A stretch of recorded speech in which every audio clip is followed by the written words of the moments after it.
Hi friends, it's Angie Power Disney, Angela Power Disney, angeluscashes.org. I dread doing these kind of rebuttal videos, but some facts are so outrageously inaccurate, I think they deserve a rebuttal. So this video is entitled, Denise Matteau gave me a tongue lashing. And I knew when I engaged with her that there was a risk. It's like trying to pick a cactus. This woman is highly intelligent, volatile, and sometimes will do a David Serter in a way, make the wrong assumptions and go off on a tangent. And that's what's happened between her and I, sadly, because I highly respect, I do think she's an oral historian. I do think her brain works in a fascinating way. She retains information going back decades, as do I, in a different way. So I have a lot of admiration, and also for her fearlessness. So whatever, if you want to see the history of how how I approached her and said, do you want to do a couple of shows? And she agreed. Just look on my YouTube channel. But predictably, possibly, I should have learned my lesson. I had somebody similar. I'm very interested in maverick genius types. And a similar one in the UK was Heather Brown, using another name. And she and I did probably a dozen shows together, which were so much fun, so interesting, and so information packed. But eventually she flipped, and then did more damage to my personal life and my children and my grandchildren than I could possibly express. And so when I reached out to Denise Matteau, I thought, please God, don't let this be another Heather Brown. And you know, so I take responsibility for having engaged, and I also give kudos for, in the tongue lashing that Denise just gave me on her channel. She does admit that my testimony is true, but she just makes a lot of other assumptions that are just off the charts. And, you know, the old adage of to assume, A-S-S-U-M-E, is to make an arse out of you and me. So some of the assumptions were funny, and some of them really, really offensive to me, really abusive, I would go as far as saying. One of the funny assumptions was that I'm a wealthy Irish Protestant invader living on an estate in Ireland. And I'll be honest here and I'll be humble. I'm the family scapegoat. I'm the black sheep. The only estate I'm living on in Ireland is a council estate. And that's the truth. Excuse the stress-related, smoking-related asthma, but that's the truth. Right, I don't think you care really to know the full truth, but you got triggered enough to go all sectarian and Boston Mafia on me, which was just outrageous. Yeah, my father bought a 65-acre smallholding in 1981. He was originally from Ireland, and I'll show you this.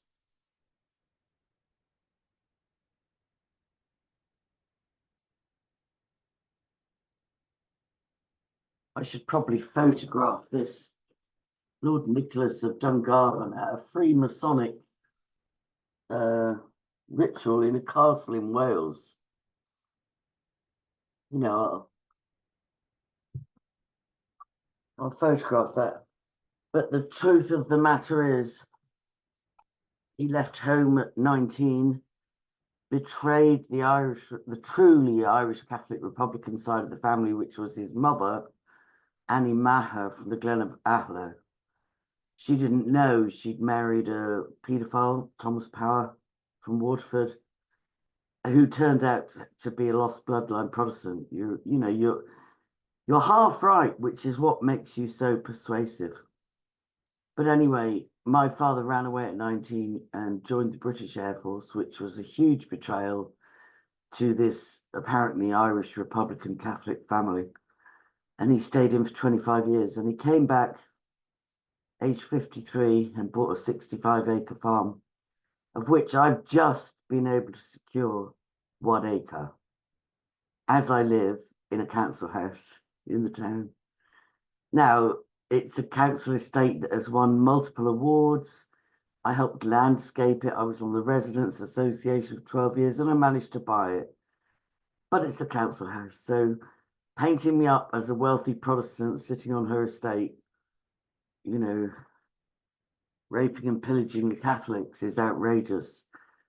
I was so brainwashed into Irish republicanism and Catholicism all my life. I was supposed to be a nun. I'm named after my Auntie Mary the nun, for God's sake. And, I'll find a photograph and put that up for you too.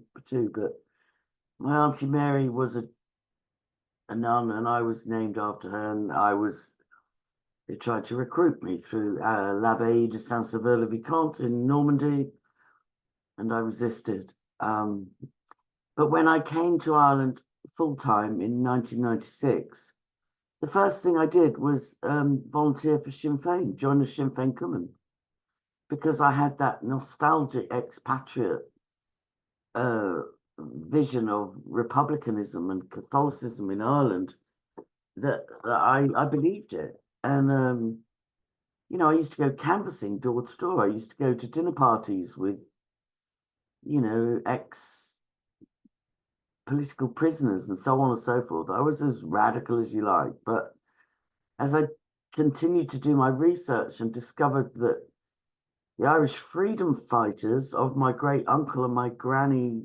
Maher's generation from 1916 and around that era, very different from the Provisional IRA. And it's my belief and my research that the Provisional IRA worked hand in hand with MI5, including targeting children to blackmail politicians. Richard Kerr has a court case coming up shortly. He's the only surviving whistleblower from King Cora Children's Home. So you got that wrong. You got wrong about me living on an estate.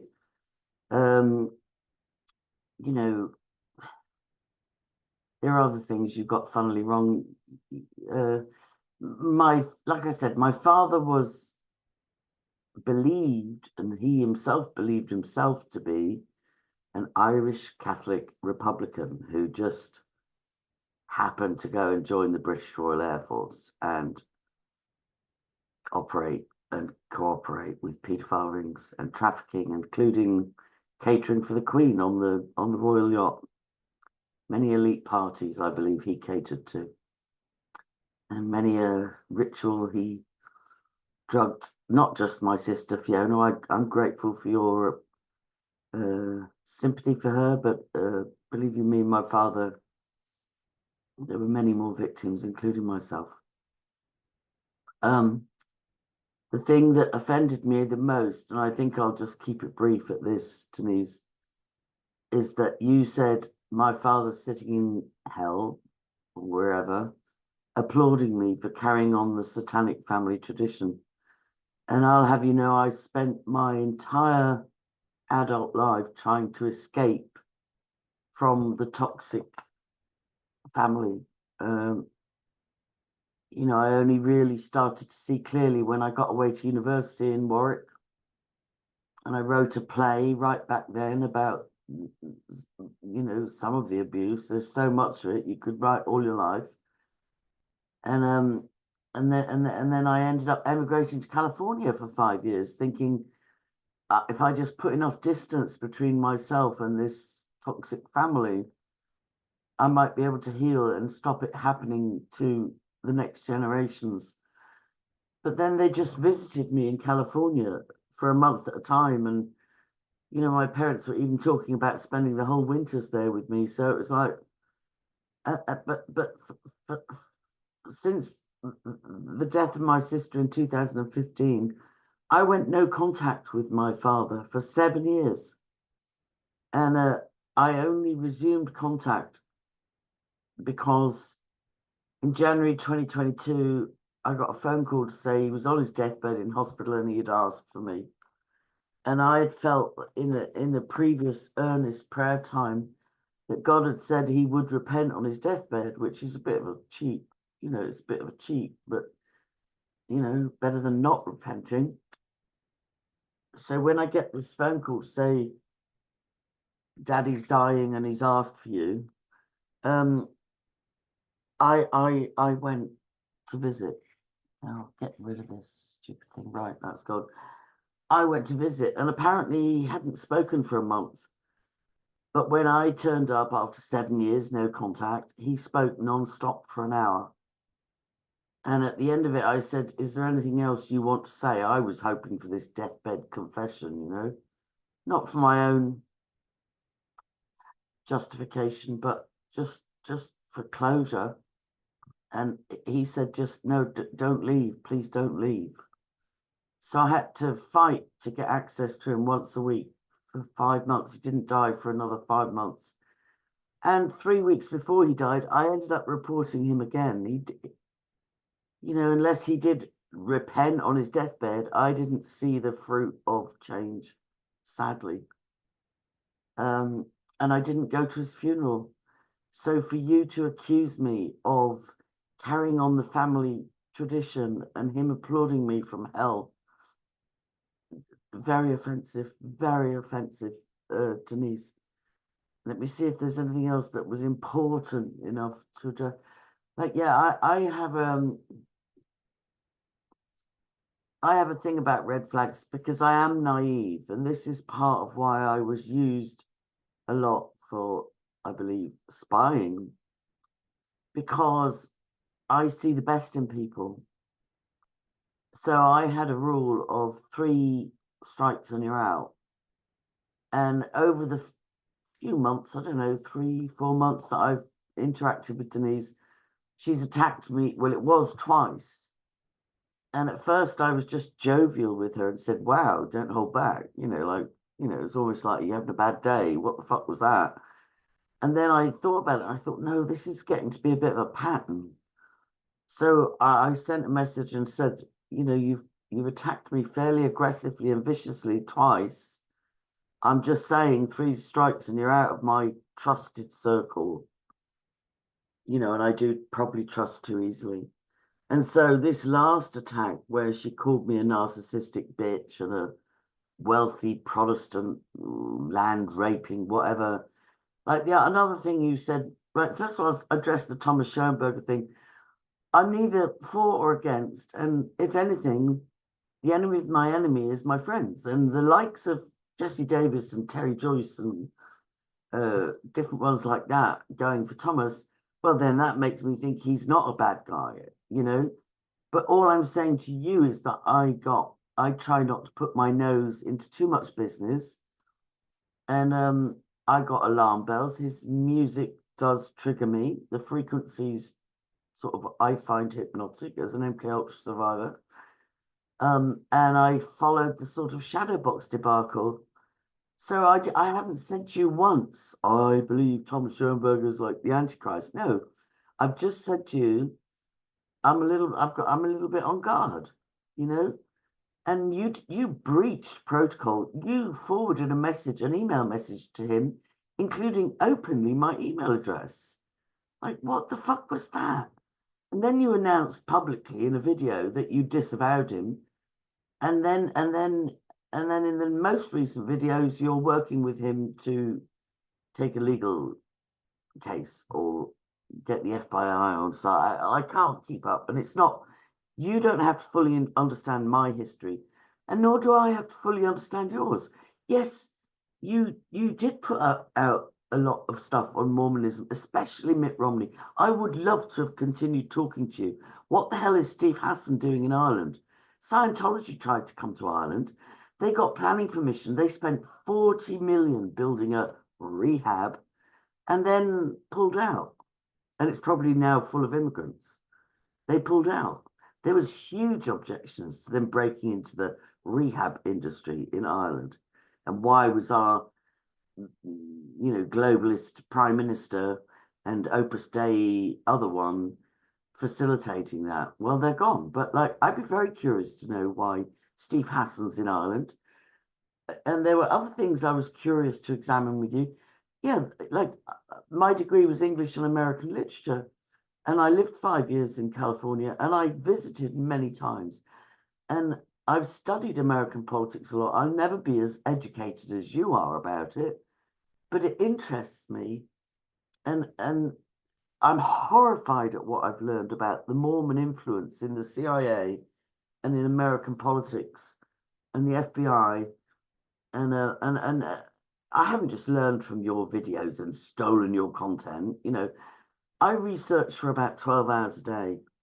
So forgive me for not noticing that your Scrub channel had some content saying the things I was reminding you, like, you are aware Arturo's from Mormon stock and, you are aware of this, that, or the other. So the other thing you said was, have I ever done anything for the Irish homeless or children?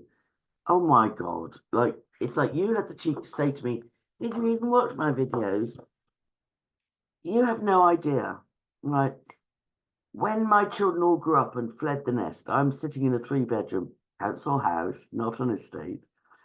And I think, right, it's a lot of bills to pay for one person. And I looked into the possibility of taking in Ukrainian refugees, which was 200 per person per week. And then when I talked about it a little bit online, I had people say to me, would you not see what the Irish homeless need? So I did. I joined a group for the Irish homeless and I became known as a safe house. I took in a woman, I say young, she's probably 29, 31, separated from her 4 children due to her homelessness. I took her in and tried to help her. I took in several people from the Irish homeless community. I've helped Irish mothers who got their children stolen, and I mean stolen, by Child Protective Services. I don't mean righteously secured, I mean stolen and trafficked and rented out, adopted out to, I wouldn't like to say. But anyway, I've done my part. So you're wrong about, the thing about so I grew up in the Catholic Protestant paradigm. My father was Irish Catholic, allegedly. My mother was English Protestant who converted. Okay, that's just. And we were raised Catholic. We were, my first school was Loretto Convent in Gibraltar. My next school was St. Patrick's in Corsham in Wiltshire. My next school was La Santa Union in Bath. All this stuff is, you like your research, all this stuff is provable. But on deeper research, it turns out that my paternal grandfather was the infiltrator. And if you care about that kind of thing, just read the book on my blog called Poetry in Motion, which is about the Power family, who did indeed originate as Protestants. Originally had 10,000 acres, and then during the famine, somehow the gentry got affected as much as the peasants, and they all went to Fishguard in Wales and ended up intermarrying, and that's how the Powers became to be known as Catholics, but they weren't at all. They were hidden Protestants. But so that's just another thing, the fact that even my mother, as a Protestant, allegedly French Huguenot Protestant, Dupre, but actually I believe she was a trafficked child sold to her parents from a workhouse in London. but raised as a Protestant and a Sunday school teacher, and knew the Bible back to front, and used to, you know, she was supposed to marry a vicar or a lawyer or a doctor or something. And she ran off with this Irish Catholic guy, and her parents didn't even attend her wedding. They disowned her for marrying Catholic. So there was a lot of sectarianism, and there still was in the north of Ireland. So I'm shocked at your sectarianism. Oh, she's Protestant, and she's rich, and it's like, whoa, that's Boston Mafia if ever I saw it. What the fuck, you know? Our local TD, which you call an MP or a congressman or a senator, he's ex-Boston Mafia. He left here very young, went to Boston, made a fortune, came back here, went into politics. He owns 5 properties now, all rented out to refugees at a huge profit, 3 of which he forgot to declare, you know, fully in support of open borders. Like, you know, don't try and school me on Catholicism versus Protestantism or classism, which is what you're Jesus Christ, you talked about your own father disguising his knowledge of French so he wouldn't have prejudice against him, and yet you're acting in this prejudiced manner. So I hope those notifications aren't, I'm gonna have to turn them off, but it doesn't matter, right? All I'm saying is don't make assumptions. You've attacked me now 3 times. I'm going to try and keep my. I would love to keep talking to you about Mitt Romney, about Steve Hassan, about what's going on with them in Ireland, about the connections you've made. But do you know what? You breached my boundaries 3 times, and who knows, you might do it again. So I wish you well. I bless you. I will watch your work. You're very intelligent. You are an oral historian, and I wish you well. But please, don't you dare insult a survivor and a child of a brutal, brutal murdering Satanist and say he's cheering me on in heaven for carrying on the family tradition. Out of order, Denise. Bang out of order. Apology welcome.